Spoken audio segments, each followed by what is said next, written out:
Hello everyone. आप सभी का फिर से स्वागत है। ये घटना चक्र पॉलिटी का डिस्कशन है जिसमें आज का टॉपिक है मूल अधिकार। काफी महत्वपूर्ण टॉपिक है। फंडामेंटल जो राइट है आपको ध्यान में रखना है। यहाँ से अक्सर प्रश्न पूछे जाते हैं, रिवाइज करते रहिएगा। सबसे पहले मूल अधिकार को डिस्कस करेंगे, इसके बाद इस पर आधारित अब तक जितने भी प्रश्न पूछे गए उन सभी प्रश्नों को एनालिसिस करेंगे।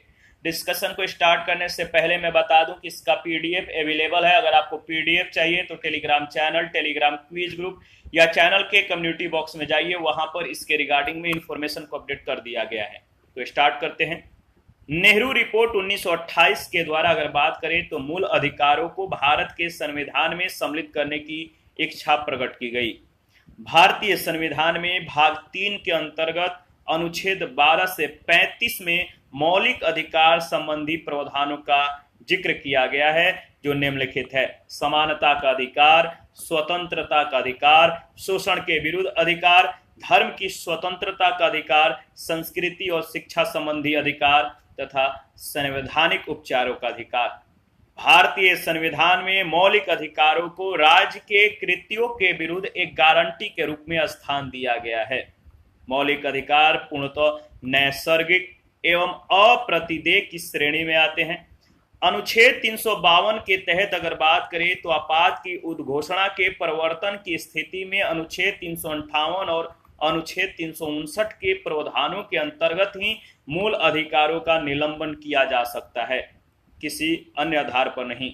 अगर आर्टिकल 352 एक्टिव रहता है तो आर्टिकल 358 और 59 के प्रावधानों के अंतर्गत मूल अधिकार आपके निलंबित रहेंगे। मौलिक अधिकारों को न्याय योग्य रूप में संविधान में रखा गया है, वाद योग्य रूप में संविधान में रखा गया है। वर्तमान में कुल 6 मौलिक अधिकार प्रदान किए गए हैं, जबकि मूल संविधान में 7 मौलिक अधिकार थे। भारतीय संविधान में दिए गए मौलिक अधिकारों की तुलना अमेरिका के अधिकार बिल से की जाती है। भारतीय संविधान में मौलिक अधिकारों के संरक्षण का दायित्व न्यायपालिका के पास है। संविधान का अनुच्छेद 14 यह सुनिश्चित करता है कि किसी भी व्यक्ति को विधि के समक्ष समता से या विधियों के समान संरक्षण से वंचित नहीं किया जाएगा। इस रूप में अनुच्छेद 14 विधायन सत्ता पर नियंत्रण लगाता है। भारतीय संविधान में समानता के अधिकार को अनुच्छेद 14 से 18 तक कुल 5 अनुच्छेदों में वर्णित किया गया है, जो कि अग्रलिखित है। पहला है विधि के समक्ष समता। अनुच्छेद 14 के तहत विधि के समक्ष समता का अधिकार दिया गया है। अनुच्छेद 15 के तहत अगर बात करें तो धर्म, मूलवंश, जाति, लिंग या जन्म स्थान के आधार पर आप किसी के साथ विभेद नहीं कर सकते। विभेद का प्रतिषेध किया गया है। आर्टिकल जो 16 है, लोक नियोजन के विषय में अवसर की समता का अधिकार है। और इसके बाद अनुच्छेद 17 के तहत अगर बात करें तो अस्पृश्यता का अंत किया गया है। छुआछूत से संबंधित कोई भेदभाव नहीं होगा। इसके बाद अनुच्छेद 18 जो है, उपाधियों का अंत, जो उपाधि होते हैं इनको अब अंत कर दिया गया है। तो आर्टिकल 18 में ऐसा प्रावधान है। अनुच्छेद 19 से 22 तक स्वतंत्रता के अधिकार वर्णित हैं। अनुच्छेद 19 के अंतर्गत अभिव्यक्ति की स्वतंत्रता सहित कुल 6 प्रकार की स्वतंत्रताएं प्रदान की गई है। अनुच्छेद 19(1) क में प्रावधानित वाक एवं अभिव्यक्ति की स्वतंत्रता के अंतर्गत ही समाचार पत्रों की स्वतंत्रता भी निहित मानी जाती है। तो याद रखिएगा, उच्चतम न्यायालय ने अपने अनेक निर्णयों में सूचना के अधिकार को अनुच्छेद 19(1) क में प्रदत्त वाक्य एवं अभिव्यक्ति की स्वतंत्रता के अधिकार में निहित माना है। संविधान का अनुच्छेद 19(1) घ में शांतिपूर्वक एवं निरायुध सम्मेलन की स्वतंत्रता दी गई है। अनुच्छेद 19(1) ग में संगम या संघ बनाने की स्वतंत्रता प्रदान की गई है। इसके बाद अनुच्छेद अगर बात करें तो अनुच्छेद 19(1) घ में भारत के राज्य क्षेत्र में आपको कहीं भी अबाध रूप से संचरण की, घूमने फिरने की स्वतंत्रता है। अनुच्छेद 19(1) अंग के तहत भारत के राज्य क्षेत्र के किसी भी भाग में आपको निवास करने और बस जाने की स्वतंत्रताएं प्रदान की गई है। अनुच्छेद 19(च) जो है अब समाप्त कर दिया गया है। 1919 अनुच्छेद 19(1)(6) के तहत कोई वृत्ति, व्यापार या कारोबार करने की स्वतंत्रता का प्रावधान किया गया है। देखिए, 44वें संविधान संशोधन अधिनियम 1978 के द्वारा अनुच्छेद 19(1)(च) जो है इसका लोप कर दिया गया है। किस संविधान संशोधन के तहत मतलब कि 19(1)(च) को समाप्त कर दिया गया है? तो 44वें संविधान संशोधन के द्वारा। याद रखिएगा, 1978 के द्वारा अनुच्छेद 19(1)(च) का अब लोप हो गया है। 44वें संविधान संशोधन अनुच्छेद 19(1)(च) क्या है? तो याद रखिएगा, इसके बारे में हम लोग अगर बात करें 19(1)(च) तो आपको बताना है कि इसका जो संबंध था काफी महत्वपूर्ण था। ये जो 19(1)(च) था इसको अब हटा दिया गया है, तो कमेंट करके बताइएगा। ये संपत्ति से रिलेटेड था, तो आपको ध्यान में रखना है। 19(1)(क) से लेकर 19(1)(छ) तक दी गई विभिन्न स्वतंत्रताओं पर अनुच्छेद 19(2) से लेकर 19(6) तक दिए गए विभिन्न आधारों पर निर्बंधन आरोपित किए जा सकते हैं। यानी आप अपनी स्वतंत्रता का मतलब कि दुरुपयोग करते हैं, तो इस पर लगाम लगाने के लिए 19(2) से लेकर 19(6) तक उपबंध दिए गए हैं। ध्यान में रखिएगा। अनुच्छेद 20 का जो संबंध है अपराधों के लिए दोष सिद्धि के संबंध में संरक्षण। अनुच्छेद 20 अपराधों के लिए दोष सिद्धि के संबंध में संरक्षण प्राप्त है। अनुच्छेद 21 का संबंध प्राण एवं दैहिक स्वतंत्रता के संरक्षण से और अनुच्छेद 21 का शिक्षा के अधिकार से संबंधित है। अनुच्छेद 22 में कुछ दशाओं में गिरफ्तारी और निरोध से संरक्षण का प्रावधान किया गया है। भारतीय संविधान का अनुच्छेद 24 14 वर्ष से कम आयु के बालकों के कारखानों, खनन इत्यादि परिसंकटमय क्षेत्रों में सम्मिलित करने को निषिद्ध करता है, यानी सम्मिलित नहीं कर सकते हैं। अनुच्छेद 23 मानव के जो मानव है इनके दुर्व्यापार और बलात् श्रम, यानी मतलब कि जो आर्टिकल 23 है मानव के दुर्व्यापार और बलात् श्रम का प्रतिषेध करता है। आप किसी से जबरदस्ती काम नहीं करा सकते। भारतीय संसद के द्वारा निर्मित सिविल अधिकार संरक्षण अधिनियम 1955 के अंतर्गत भारतीय समाज में अस्पृश्यता को दंडनीय अपराध घोषित किया गया है। भारतीय संविधान के अनुच्छेद 21 में प्रयुक्त दैहिक स्वतंत्रता शब्दावली में संचरण यानी कहीं भी जाने का अधिकार यानी विदेश भ्रमण भी इसमें समाहित है।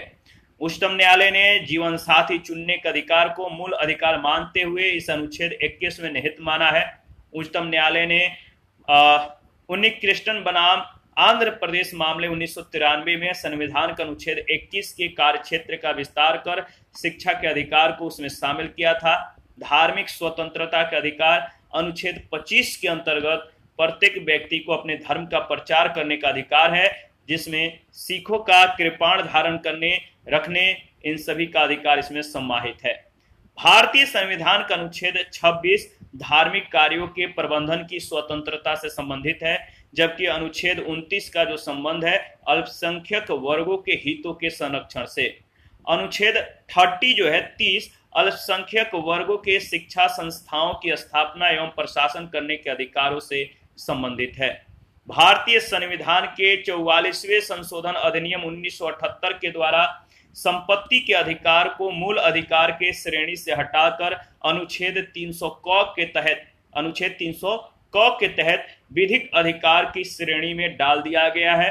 भारतीय संविधान के अनुच्छेद 32 के अंतर्गत संवैधानिक उपचारों का अधिकार उल्लेखित है। मूल अधिकारों के न्यायिक संरक्षण के लिए अनुच्छेद 32 के अंतर्गत उच्चतम न्यायालय तथा अनुच्छेद 226 के तहत उच्च न्यायालयों को शक्ति प्रदान की गई है। सर्वोच्च न्यायालय अथवा उच्च न्यायालय मूल अधिकारों के प्रवर्तन के लिए अनुच्छेद 32 और अनुच्छेद 226 के तहत कई प्रकार के विशेष आदेश जारी करते हैं, जिन्हें प्रादेश या रीट कहते हैं। काफी महत्वपूर्ण है, रीट को ध्यान में रखिएगा, अक्सर यहां से प्रश्न पूछे जाते हैं। पहला है बंदी प्रत्यक्षीकरण। इसका मतलब क्या है? बंदी प्रत्यक्षीकरण, इसके द्वारा न्यायालय किसी गिरफ्तार व्यक्ति को न्यायालय के सामने प्रस्तुत करने का आदेश देता है। बंदी प्रत्यक्षीकरण का मतलब है कि न्यायालय किसी गिरफ्तार व्यक्ति को न्यायालय के सामने प्रस्तुत करने का आदेश देता है। यदि गिरफ्तारी का जो तरीका है या कारण जो है वो गैर कानूनी या असंतोषजनक है तो न्यायालय बंदी को छोड़ने का आदेश दे सकता है। दूसरा है परमादेश।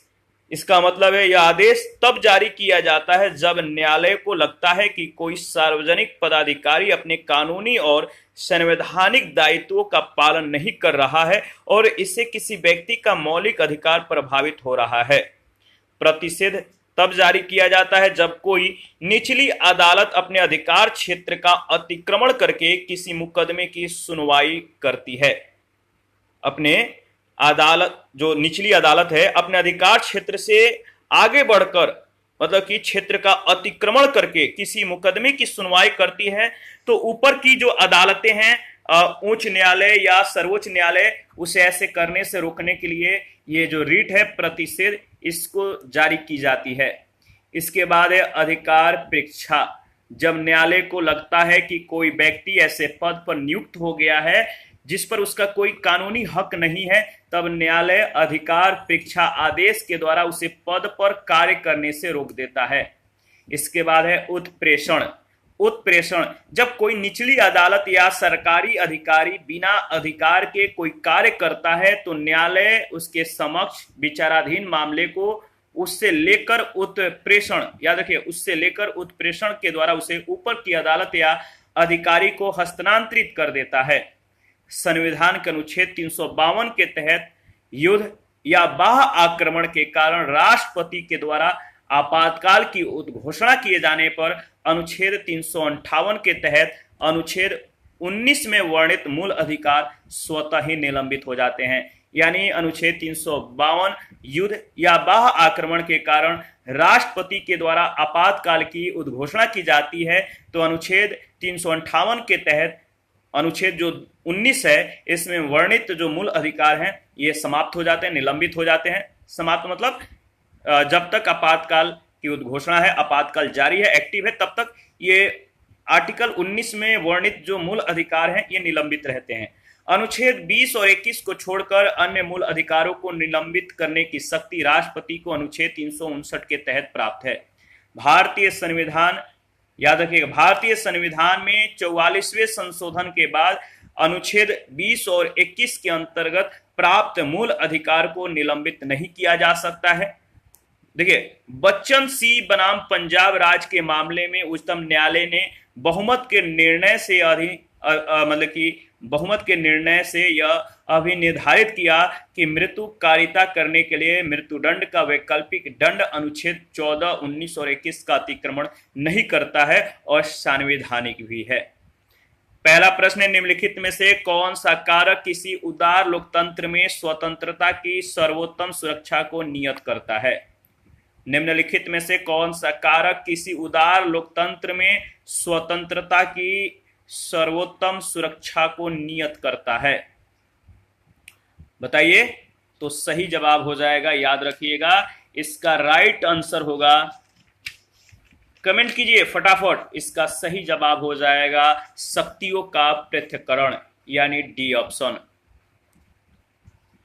ठीक है, इसके बारे में अगर बात करें तो एक प्रसिद्ध या कह सकते हैं प्रतिबद्ध न्यायपालिका यानी कमिटेड जुडिशियरी से तात्पर्य है, प्रतिबद्ध न्यायपालिका से तात्पर्य है कि जब न्यायपालिका सरकार या सत्तारूढ़ दल के नीतियों के संदर्भ में प्रतिबद्ध हो, अतः ऐसी न्यायपालिका सरकार के नीतियों के विरुद्ध जाकर जो है नागरिकों विशेषकर मत भिन्नता रखने वाले लोगों की स्वतंत्रता की सुरक्षा नहीं कर सकती। शक्तियों का केंद्रीकरण लोकतांत्रिक संरचना में शीर्ष नेताओं के पास ही निर्णयन क्षमता को संकेंद्रित करता है, जिससे तानाशाही प्रवृत्तियों को बल मिलता है और नागरिकों की स्वतंत्रता प्रभावित होती है। निर्वाचित सरकार नागरिकों के प्रतिनिधि होने के कारण स्वतंत्रता की संरक्षक मानी जाती हैं, परंतु निर्वाचित सरकार की स्थिति में भी अल्पमत नागरिकों की स्वतंत्रता विभिन्न प्रकार से प्रभावित हो सकती है। शक्तियों के पृथक्करण से तात्पर्य शासन के तीनों अंगों विधायिका, कार्यपालिका और न्यायपालिका की शक्तियों के स्पष्ट पृथक्करण से है। इस स्थिति में शासन के किसी एक अंग के द्वारा अपनी शक्तियों का जो है मतलब कि दुरुपयोग करने पर दूसरे अंग के द्वारा उसका निरोध किया जाता है और इस प्रकार शासन के तीनों अंगों में संतुलन बना रहता है एवं तानाशाही प्रवृत्तियों की समुचित रूप से रोकथाम संभव है। अतः शक्तियों का पृथक्करण ही किसी उदार लोकतंत्र में नागरिकों की स्वतंत्रता की सर्वोत्तम सुरक्षा को नियत करता है। सेकंड प्रश्न है, 1931 में कांग्रेस के किस अधिवेशन में मौलिक अधिकारों का प्रस्ताव पारित हुआ? 1931 में कांग्रेस के किस अधिवेशन में मौलिक अधिकारों का प्रस्ताव पारित हुआ? तो कराची अधिवेशन, याद रखिएगा, बी ऑप्शन बिल्कुल करेक्ट ऑप्शन है। 1931 में हुए कांग्रेस के कराची अधिवेशन में मौलिक अधिकारों का प्रस्ताव पारित हुआ था। इस अधिवेशन की अध्यक्षता सरदार वल्लभ भाई पटेल ने की थी। प्रश्न संख्या 3 है, निम्नलिखित में से कौन सा सही है? कौन सा सही है? तो देखिए, भारतीय संविधान के मूल अधिकारों को शामिल करने के लिए नेहरू रिपोर्ट ने समर्थन किया था। 1928 का जो नेहरू रिपोर्ट था इसने समर्थन किया था। ऑप्शन ए बिल्कुल करेक्ट ऑप्शन है। भारतीय संविधान के मूल अधिकारों को सम्मिलित करने का समर्थन नेहरू रिपोर्ट के द्वारा किया गया था, इसलिए विकल्प ए सही जवाब है। 4 नंबर है, मौलिक अधिकारों के बारे में निम्नलिखित शब्द किसने कहे? एक मौलिक अधिकार को उस क्षण के किसी विशेष कठिनाई के दृष्टिकोण से नहीं देखा जाना चाहिए, बल्कि एक ऐसे चीज के रूप में जिसे आप संविधान में अस्थायी बनाना चाहते हैं। एक मौलिक अधिकार को उस क्षण के किसी विशेष कठिनाई के दृष्टिकोण से नहीं देखना चाहिए, बल्कि एक ऐसी चीज के रूप में जिसे आप संविधान में अस्थायी बनाना चाहते हैं। ये मतलब कि शब्द किसने कहे? ये शब्द कहा था जवाहरलाल नेहरू ने, यानी बी ऑप्शन।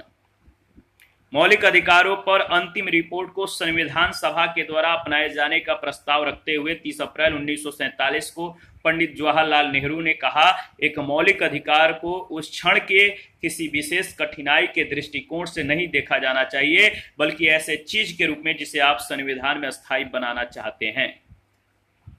5 नंबर है, निम्नलिखित में से किस व्यक्ति ने मूल अधिकारों को हमारे लोगों के लिए एक प्रतिज्ञा तथा सभ्य विश्व के साथ किया गया समझौता कहा था?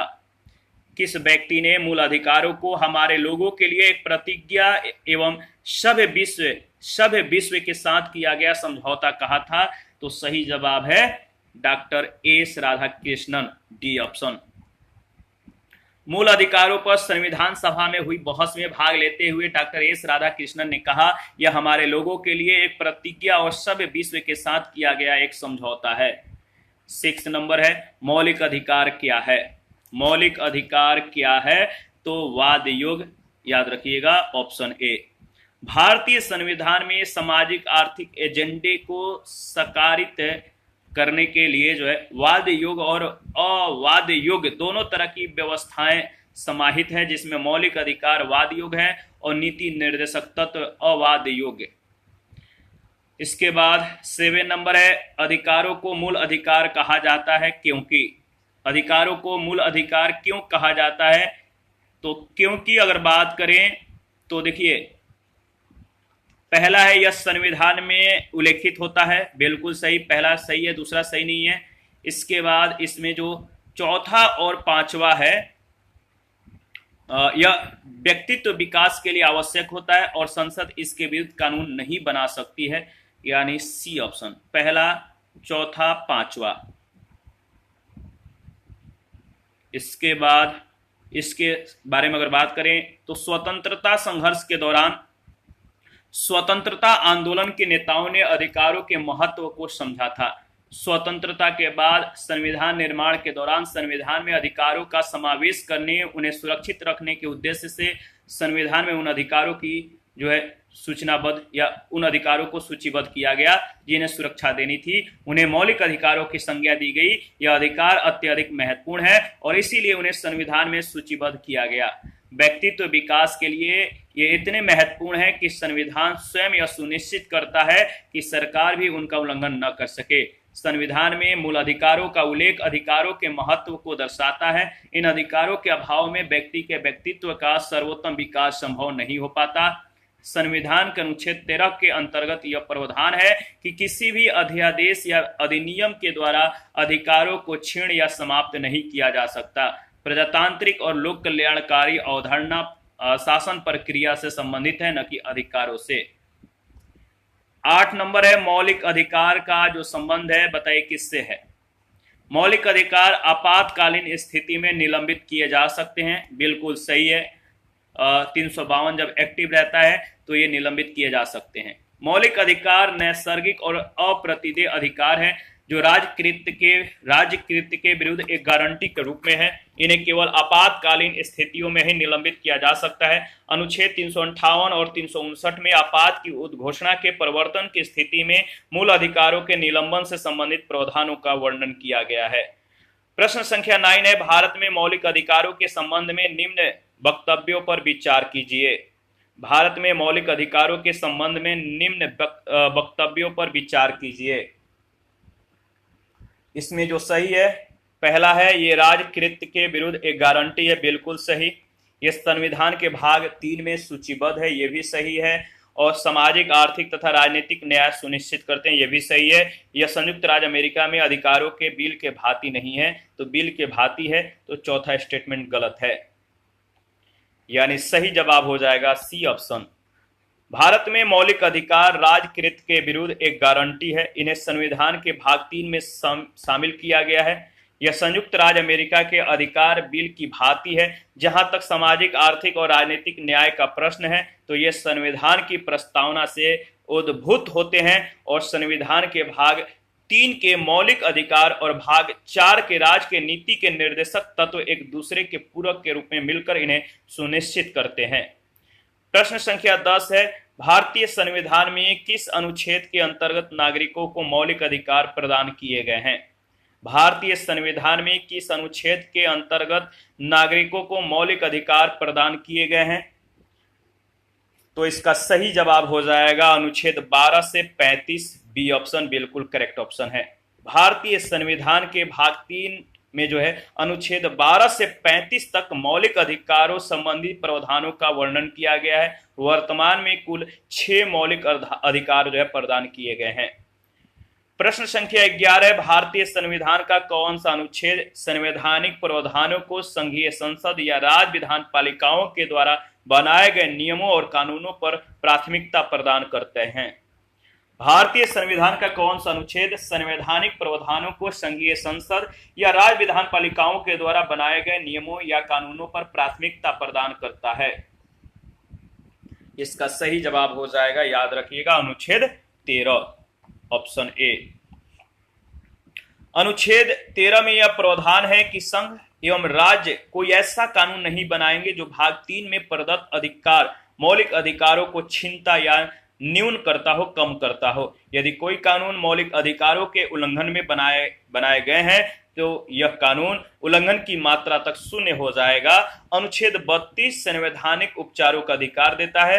अनुच्छेद 245 केंद्र और राज्यों के द्वारा बनाई गई विधियों का विस्तार। अनुच्छेद 326 लोकसभा और विधानसभा का निर्वाचन वयस्क मताधिकार के आधार पर होना है। ये सभी प्रावधान इन आर्टिकलों के तहत दिए गए हैं।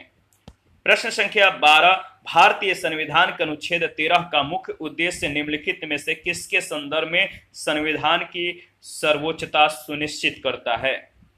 भारतीय संविधान के अनुच्छेद 13 का मुख्य उद्देश्य निम्नलिखित में से किसके संदर्भ में संविधान की सर्वोच्चता सुनिश्चित करता है। इसका सही जवाब हो जाएगा, याद रखिएगा, मौलिक अधिकार, बी ऑप्शन बिल्कुल करेक्ट ऑप्शन है। आगे बढ़ते हैं। प्रश्न संख्या 13 भारतीय संविधान में समता का अधिकार 5 अनुच्छेदों के द्वारा प्रदान किया गया है। ये कौन कौन से अनुच्छेद है, मतलब कहां से कहां तक। भारतीय संविधान में समता का अधिकार जो है 5 अनुच्छेदों के द्वारा प्रदान किए गए हैं। ये अनुच्छेद है, याद रखिएगा, 14 से 18 तक, आर्टिकल 14 से 18 तक। भारतीय संविधान में समता का अधिकार 5 अनुच्छेदों के द्वारा अनुच्छेद 14 से 18 के तहत जो है प्रदान किया गया है। अनुच्छेद 14 विधि के समक्ष समता का अधिकार है। अनुच्छेद 15 धर्म, मूलवंश, जाति, लिंग या जन्म स्थान के आधार पर विभेद का प्रतिषेध किया गया है। अनुच्छेद 16 लोक नियोजन के विषयों में अवसर की समता। अनुच्छेद 17 अस्पृश्यता का अंत। अनुच्छेद 18 उपाधियों का अंत। प्रश्न संख्या 14 है समानता का अधिकार संविधान के निम्न अनुच्छेदों में से किन के अंतर्गत दिया गया है? समानता का जो अधिकार है संविधान के निम्न अनुच्छेदों में से किन के अंतर्गत दिया हुआ है? तो सही जवाब हो जाएगा, बताइए। इसका सही जवाब हो जाएगा अनुच्छेद 14, 15 और 16, 13 छोड़कर। तो ऑप्शन सी बिल्कुल करेक्ट ऑप्शन है। समानता का अधिकार भारतीय संविधान के अनुच्छेद 14, 15, 16, 17 और 18 के अंतर्गत समाहित है। अनुच्छेद 13 मूल अधिकारों से असंगत या उनका अल्पीकरण करने वाली विधियों के मूल अधिकारों के उल्लंघन की मात्रा तक शून्य होने से संबंधित है। प्रश्न संख्या 15 भारतीय संविधान के निम्नलिखित अनुच्छेदों में से कौन विधायन सत्ता पर पूर्ण नियंत्रण लगाता है? भारतीय संविधान के निम्नलिखित अनुच्छेदों में से कौन विधायन सत्ता पर पूर्ण नियंत्रण लगाता है? तो याद रखिएगा सही जवाब हो जाएगा ऑप्शन ए अनुच्छेद 14। इसके बाद इस पर अगर बात करें तो संविधान का जो अनुच्छेद है 14 विधायन सत्ता पर नियंत्रण लगाता है। यह उपबंध कहता है कि किसी व्यक्ति को विधि के समक्ष समता से या विधियों के समान संरक्षण से वंचित नहीं किया जाएगा। प्रत्येक व्यक्ति चाहे वह नागरिक हो या विदेशी सब पर अधिकार लागू होता है। प्रश्न संख्या 16 है निम्नलिखित में से भारत के संविधान का कौन सा अनुच्छेद कानून के समक्ष समानता से संबंधित है? तो कौन सा अनुच्छेद आर्टिकल कानून के समक्ष समानता से संबंधित है? तो आपको मालूम है अनुच्छेद 14। 17 नंबर है संविधान के किस अनुच्छेद में कानून का समान संरक्षण प्रावधानित है? संविधान के किस अनुच्छेद में कानून का समान संरक्षण प्रावधानित है? सेम प्रश्न सेम जवाब, फटाफट कमेंट कीजिए, बताइए सही जवाब क्या होगा। इसका सही जवाब हो जाएगा अनुच्छेद 14 सी ऑप्शन। 18 नंबर है कानून को लागू करने के मामले में कोई विधान जो कि किसी कार्यपालक या प्रशासनिक अधिकारी को अनिर्देशित एवं अनियंत्रित विवेकाधिकार देता है, भारत के संविधान के निम्नलिखित अनुच्छेदों में से किसका उल्लंघन करता है? कानून को लागू करने के मामले में कोई विधान जो किसी कार्यपालक या प्रशासनिक अधिकारी को अनिर्देशित एवं अनियंत्रित विवेकाधिकार देता है, भारत के संविधान के निम्नलिखित अनुच्छेदों में से किसका उल्लंघन करता है? इसका सही जवाब हो जाएगा अनुच्छेद 14 ऑप्शन ए। संविधान के अनुच्छेद 14 के अनुसार राज्य भारत के राज्य क्षेत्र में किसी व्यक्ति को विधि के समक्ष समता से या विधियों के समान संरक्षण से वंचित नहीं करेगा। यह विधि के शासन का रूल ऑफ लॉ का मूल तत्व है, जिनका तात्पर्य है सभी के लिए एक कानून और सभी के लिए एक न्याय तंत्र। कानून को लागू करने के मामले में कोई विधान जो किसी कार्यपालक या प्रशासनिक अधिकारी को अनिर्देशित एवं अनियंत्रित विवेकाधिकार देता है, तो संविधान के अनुच्छेद 14 के तहत अविहित विधि के शासन का उल्लंघन करता है। प्रश्न संख्या 19 है विधि का नियम या कानून का अधिराज्य का मतलब क्या है? विधि का नियम या कानून का अधिराज्य का मतलब क्या है? मतलब है सभी के लिए एक कानून और सभी के लिए एक न्याय तंत्र, यानी ऑप्शन ए बिल्कुल करेक्ट ऑप्शन है। देखिए विधि का जो नियम है या जो शासन है या कानून का जो अधिराज्य रूल ऑफ लॉ, इसका मतलब है सभी के लिए एक कानून हो, सभी के लिए एक न्याय तंत्र। विधि के शासन का सामान्य अर्थ है कि देश के कानून के समक्ष सभी नागरिक समान हैं, कोई भी व्यक्ति कानून के ऊपर नहीं है। साथ ही कानून किसी व्यक्ति के साथ धर्म, जाति या लिंग के आधार पर भेदभाव नहीं कर सकता है। भारतीय संविधान में मौलिक अधिकारों के तहत अनुच्छेद 14 में विधि के समक्ष समता और विधियों के समान संरक्षण का अधिकार प्रदान किया गया है।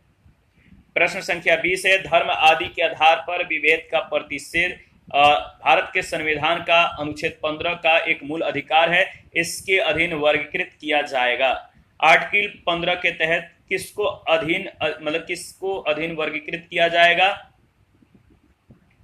तो याद रखिएगा समता के अधिकार के तहत, डी ऑप्शन। अनुच्छेद 15 के अनुसार धर्म, मूलवंश, जाति, लिंग या जन्म स्थान के आधार पर विभेद का प्रतिषेध एक मौलिक अधिकार है जिसे समता के अधिकार के अंतर्गत वर्गीकृत किया जाता है। अनुच्छेद 14 से अनुच्छेद 18 तक के अधिकार समता के अधिकार में शामिल है। प्रश्न संख्या 21 है, मद्रास राज्य बनाम दोरायन राजन 1951 के मुकदमे में भारतीय सर्वोच्च न्यायालय के निर्णय के परिणाम स्वरूप निम्नलिखित में से किस मौलिक अधिकार को संशोधित किया गया? मद्रास राज्य बनाम दोराय राजन 1951 के मुकदमे में भारतीय सर्वोच्च न्यायालय के निर्णय के परिणाम स्वरूप निम्नलिखित में से किस मौलिक अधिकार को संशोधित किया गया? तो याद रखिएगा सही जवाब है भेदभाव के विरुद्ध अधिकार के, यानी बी ऑप्शन।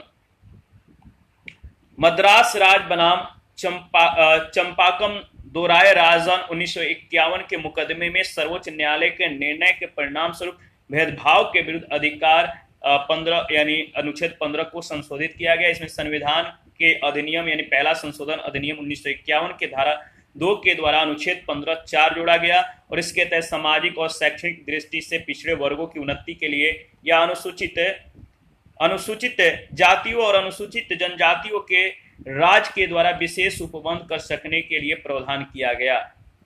22 नंबर है, संविधान के किस अनुच्छेद के अंतर्गत शिक्षण संस्थाओं में जिसमें गैर सरकारी व गैर अनुदान प्राप्त भी सम्मिलित है अन्य पिछड़े अनुसूचित जाति व अनुसूचित जनजाति के लिए आरक्षण की सुविधा प्रदान की गई है? तो इसका सही जवाब हो जाएगा अनुच्छेद 15(5), बी ऑप्शन।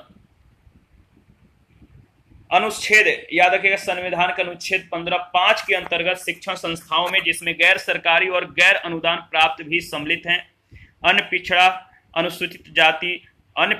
अनुसूचित जाति व अनुसूचित जनजाति के लिए आरक्षण की सुविधा प्रदान की गई है। इसी के साथ आज का जो सेशन है समाप्त करते हैं। नेक्स्ट सेशन में बचे हुए प्रश्नों को कवर करेंगे। आप अपना प्रतिक्रियाएं देते रहें, आपके प्रतिक्रियाओं का बेसब्री से इंतजार रहता है। जिन लोगों ने Telegram channel, Telegram quiz group, Facebook page, Instagram को ज्वाइन नहीं किया है, वीडियो के डिस्क्रिप्शन बॉक्स में उसका लिंक है, ज्वाइन कीजिए और हमें सपोर्ट कीजिए। थैंक यू, मिलते हैं नेक्स्ट सेशन में।